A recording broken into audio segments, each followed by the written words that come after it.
1884 நடந்தது. 4 மாலுமிகள் கப்பல் உடைஞ்சு ஒரு சின்ன லைஃப் போட்ல நடுக்கடல்ல தத்தளிக்கிறாங்க. சாப்பாடு தண்ணி எதுவும் இல்லாம. ஆமா, பல நாட்களா சாப்பாடும் இல்ல, தண்ணியும் இல்ல. அவங்கள ரிச்சர்ட் பார்க்கர்னு ஒரு 17 வயசு பையனும் தான். அவன் அனாத. அவன்தான் முதல்ல ரொம்ப பலவீனமாகி கிட்டத்தட்ட சாகர நிலைமைக்கு போயிட்டான். அப்போ மொத்த 3 பேர்ல டட்லி மற்றும் ஸ்டீவன்ஸ் ஒரு முடிவெடுக்கிறாங்க.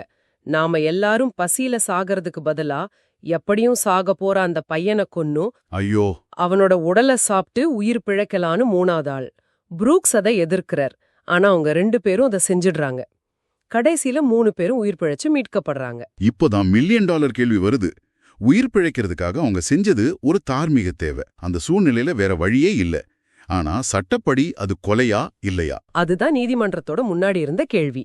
அவங்க வக்கீல் வாதாடினார், இது சர்வைவல் நெசசிட்டி, உயிர் பிழைக்கும் கட்டாயம், இதுக்கு சட்டம் விதிவிலக்கு கொடுக்கணும்னு. ஆனா நீதிமன்றம் அதை ஏத்துக்கல.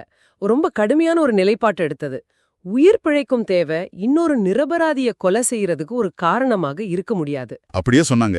ஆமா, சட்டம் சில அடிப்படையான ஒழுக்க நெறிகளை எப்பேற்பட்ட சூழ்நிலையிலையும் விட்டு கொடுக்க முடியாது. கொலை செய்வது தவறு, அவ்வளவுதான்னு சொல்லி அவங்களுக்கு மரண தண்டனை விதிச்சாங்க.